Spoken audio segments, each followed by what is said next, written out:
Hello पढ़ाई करने वाले मित्रों, learning platform visual art and GK tutorial पर आपका स्वागत है। दोस्तों, चित्रकला और मूर्तिकला के 1000 महत्वपूर्ण प्रश्नोत्तर की सीरीज चल रही है और ये है उसका 32वां भाग। अगर आपको ये श्रृंखला पसंद आ रही है तो लाइक शेयर ज़रूर करें, और अगर आप मेरे चैनल को पहली बार विजिट कर रहे हैं या अभी तक इससे नहीं जुड़े हैं तो इसे सब्सक्राइब जरूर कर लीजिए। और चैनल की प्लेलिस्ट में जाकर कई महत्वपूर्ण टॉपिक पर आप काफ़ी सारे वीडियो देख पाएंगे जो आपकी अलग अलग स्तर की कला परीक्षा, चाहे वो किसी राज्य की हो या राष्ट्रीय स्तर की हो या किसी कॉलेज का एंट्रेंस एग्ज़ाम हो, सभी के लिए प्रश्न काफ़ी महत्वपूर्ण हैं। तो आइए देखते हैं प्रश्नों को और आप कमेंट करके बताइएगा कि आपको इसमें से कितने प्रश्न आते थे। क्वेश्चन नंबर 576 है, पुस्तक art and craft of India and Ceylon के लेखक कौन हैं?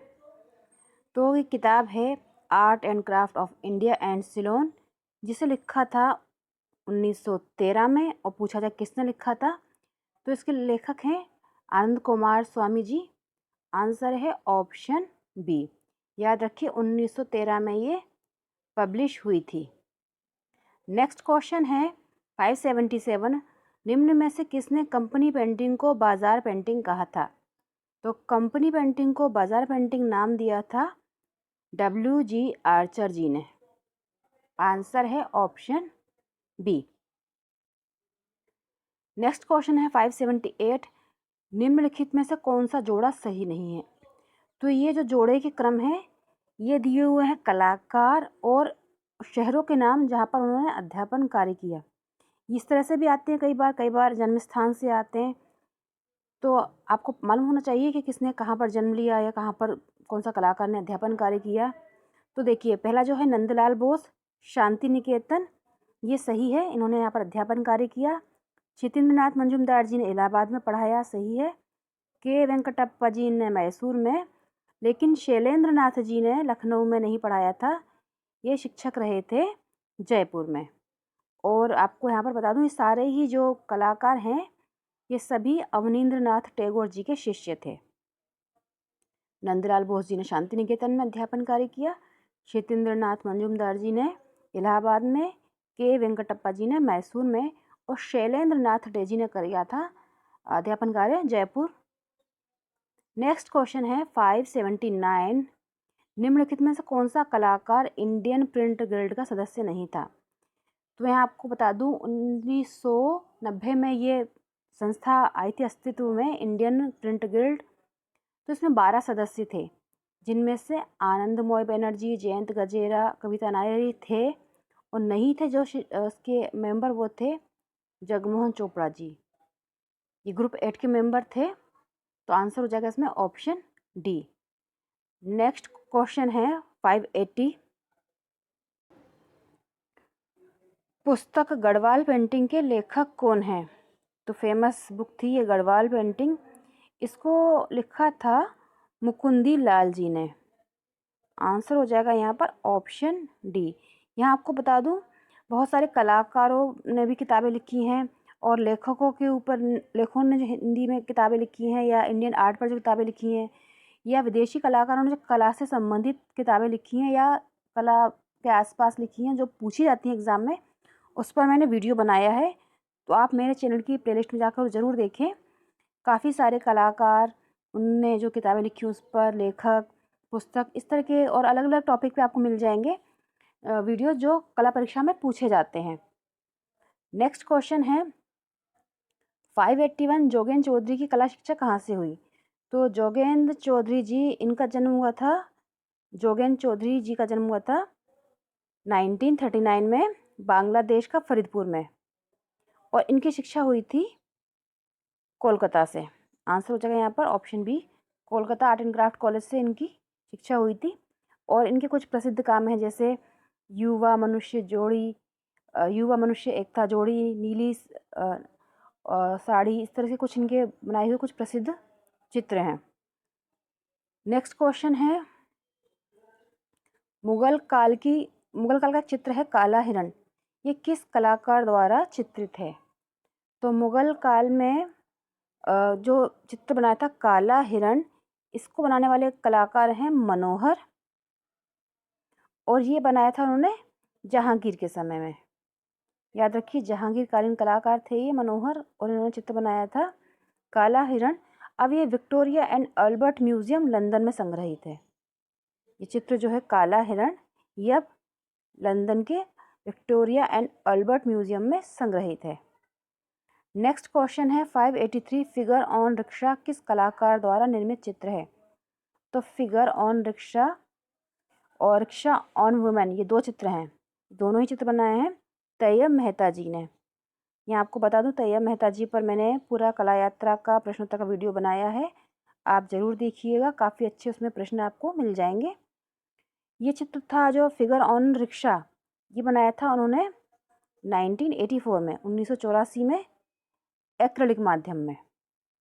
और एक प्रसिद्ध चित्र और है उनका महिषासुर, ये 96 में बनाया था एक्रेलिक माध्यम में। नेक्स्ट क्वेश्चन है, निम्नलिखित में से कौन सा जोड़ा सही है बताना है यहाँ पर। मतलब कि ये भी जो है कलाकार और उनके जहाँ पर उन्होंने अध्यापन कार्य किया। तो पुलिन बिहारी दत्त, इन्होंने मुंबई में अध्यापन कार्य किया था, तो पहला ही जो ऑप्शन है वो सही है, ये वाला जोड़ा सही है। मुकुल चंद्र डे जी, इन्होंने अध्यापन कार्य किया था दिल्ली में। शारदा चरण उकील जी ने भी दिल्ली में किया था, और समरेंद्र नाथ गुप्त जी ने किया था लाहौर में। याद रखिए, इन्होंने किया था लाहौर में।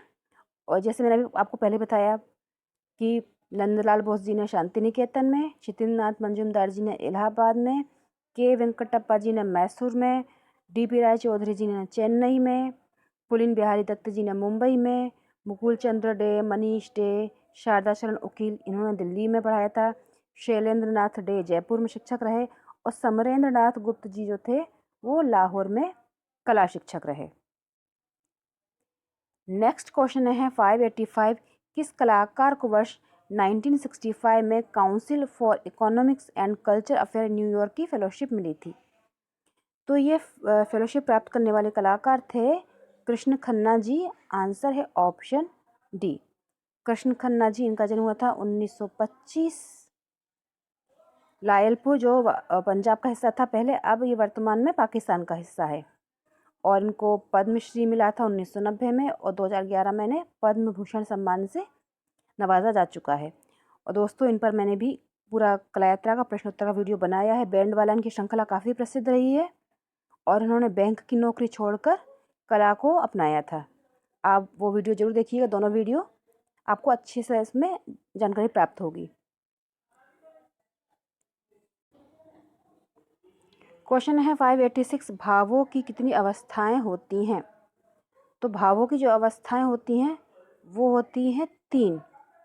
आंसर है ऑप्शन बी, 3 अवस्थाएं। नाम है उदय, स्थिति और शांति। ये 3 अवस्थाएं होती हैं भावों की। ये एग्जाम में पूछा जा चुका है क्वेश्चन। क्वेश्चन है 587, किस कलाकार ने धन्य है शांति दूत इस नाम के चित्र की रचना की? तो धन्य है शांति दूत, आदम और हव्वा, ईसा, बसंत, और एक और है वर्ड्स एंड सिंबल्स। इससे आप समझ गए होंगे, वर्ड्स एंड सिंबल्स श्रृंखला प्रसिद्ध रही पनिक्कर जी की। आंसर हो जाएगा ऑप्शन डी। इनका जन्म हुआ था 1911 में, और 1977 में इनकी मृत्यु हो गई। केरल के कोयम्बटूर में इनका जन्म हुआ था। नेक्स्ट क्वेश्चन है, भरूच स्तूप की खोज किस वर्ष हुई? तो भरूच स्तूप इनकी खोज हुई थी 1873 में। आंसर है यहाँ पर ऑप्शन बी, 1873 में इसकी खोज हुई थी, कनिंघम जी ने इसे खोजा था। और इनका जो टाइम पीरियड बताया जाता है वो बताया जाता है 185 से 80 ईसा पूर्व। याद रखिए, 185 से 80 ईसा पूर्व इसका टाइम पीरियड है। और शुंगकालीन मूर्ति कला का दूसरा प्रमुख केंद्र कहलाते हैं। तले का व्यास जो है इसमें महत्वपूर्ण है, वो 68 फीट का है। इसके तले का जो व्यास है स्तूप का वो 68 फीट है। नेक्स्ट क्वेश्चन है, किसने कहा है कि व्यापकतम अर्थों में मानव मस्तिष्क और हाथों द्वारा जो कुछ भी निर्मित किया जाता है सभी कला है? तो कला की ये परिभाषा दी थी कलिंगवुड जी ने। आंसर हो जाएगा यहाँ पर ऑप्शन बी, कलिंगवुड जी ने कहा था कि व्यापकतम अर्थों में मानव मस्तिष्क और हाथों द्वारा जो कुछ भी निर्मित किया जाता है सभी कला है। क्वेश्चन नंबर है 590, सांची स्तूप की सफाई और संरक्षण किसने करवाया? तो सांची स्तूप जो कि है विदिशा से 9 किलोमीटर उत्तर पश्चिम में और मध्य प्रदेश में है ये विदिशा, और इनको खोजा था जनरल टेलर ने। खोज पूछी जाए किसने की, तो जनरल टेलर ने खोज की थी, और संरक्षण सफाई ये करवाया था मेजर कोल ने। आंसर है ऑप्शन बी। और ये करवाया था उन्होंने 1881 में। 1881 में मेजर कोल ने वहाँ संरक्षण सफाई की, अंतरारें हो रही थी उनको भरवाया। इसमें 3 जो स्तूप हैं वो सुरक्षित अवस्था में मिले थे, और ये है विदिशा मध्य प्रदेश में। नेक्स्ट क्वेश्चन है 591, ट्रेंड्स इन इंडियन पेंटिंग, इस पुस्तक के लेखक कौन है? तो ट्रेंड्स इन इंडियन पेंटिंग, इसको लिखने वाले हैं मनोहर कौल जी। आंसर है ऑप्शन सी, मनोहर कौल जी ने लिखी है trends in Indian painting. Next question है 592, आधुनिक भारतीय चित्रकला के आधार स्तंभ, इस पुस्तक को किसने लिखा है? तो आधुनिक भारतीय चित्रकला के आधार स्तंभ से लिखा है प्रेमचंद्र गोस्वामी जी ने। आंसर है यहाँ पर ऑप्शन डी, प्रेमचंद्र गोस्वामी जी ने लिखी है आधुनिक भारतीय चित्रकला के आधार स्तंभ पुस्तक। क्वेश्चन है 593, किस कलाकार ने उस्ता कला और यथार्थवादी कला दोनों का अध्ययन किया है? तो ये पूछा भी जा चुका है एग्जाम में क्वेश्चन।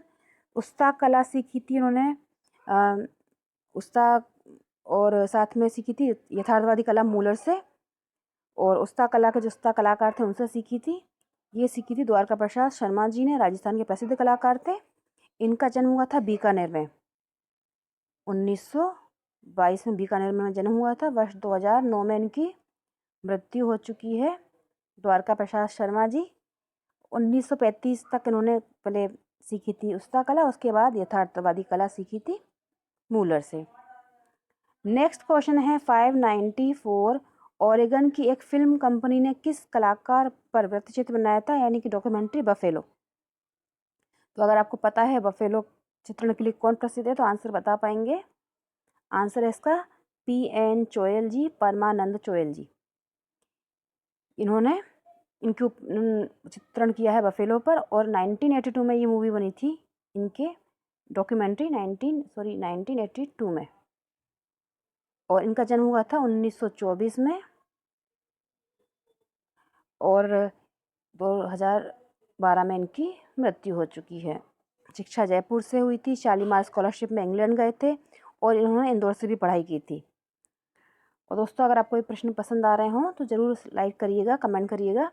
क्वेश्चन है 595, सारनाथ की खुदाई में कितने विहार और कितने महास्तूप प्राप्त हुए हैं? तो सारनाथ उत्तर प्रदेश में स्थित है। ये बौद्ध मूर्तिकला केंद्र के लिए प्रसिद्ध रहा। इसमें मिले थे 2 महास्तूप और 7 विहार।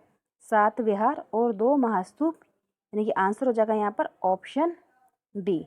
याद रखिए इसकी खुदाई में मिले थे 7 विहार और 2 महास्तूप, और 2 मंदिर भी मिले थे, साथ में अशोक स्तंभ मिला था। यहाँ से चौखंडी स्तूप के लिए काफ़ी प्रसिद्ध है ये जो सारनाथ की ओर सड़क जाती है उसमें बाईं ओर है, 0.8 किलोमीटर पहले बना हुआ है ये। नेक्स्ट क्वेश्चन है 596, कौन सा कलाकार Mayo school of art Lahore में पढ़ा और वहाँ शिक्षक रहा? मतलब मेयो स्कूल ऑफ आर्ट में वो पढ़ा भी और वहाँ पर उन्होंने अध्यापन कार्य भी किया।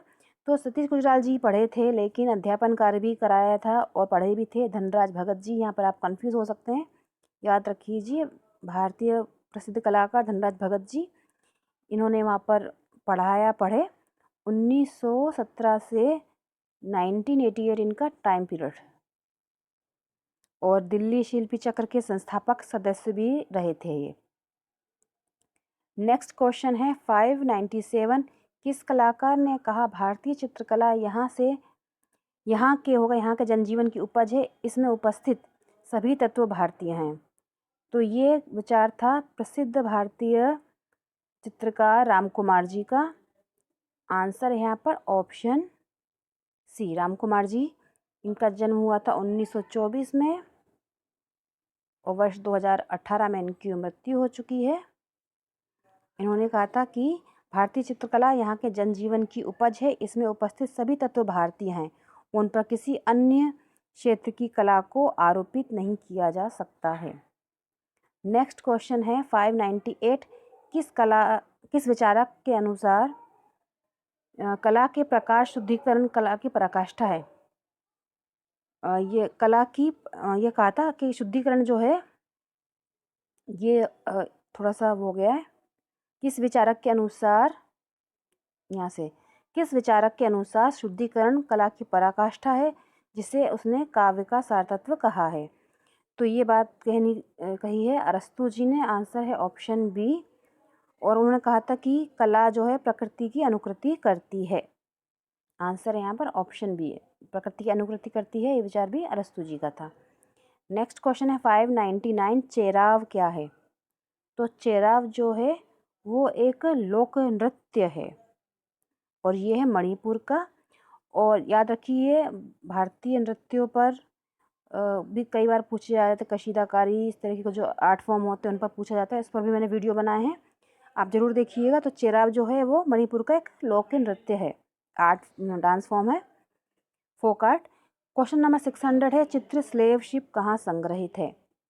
तो स्लेव शिप जो चित्र है ये प्रसिद्ध चित्र बनाया था JMW टर्नर ने। और ये जो चित्र है ये बोस्टन में संग्रहित है, बोस्टन म्यूजियम में। ये museum of fine art Boston में संग्रहित है और इसको बनाया था उन्होंने ऑयल माध्यम में। और टर्नर का टाइम पूछा जाए तो इनका टाइम था 1775 से 1851, जिनका टाइम पीरियड था JMW टर्नर का। और इनका ये बना हुआ चित्र है स्लेव शिप, जो कि museum of fine art Boston में संग्रहित है। तो दोस्तों ये थे 25 प्रश्न कला और मूर्ति कला के। अगर आपको पसंद आए हैं तो कमेंट करके बताइएगा, कितने सही हुए ये भी बताइएगा, और किस टॉपिक पे आप वीडियो चाहते हैं वो भी बताइएगा। गुड लक, जय हिंद।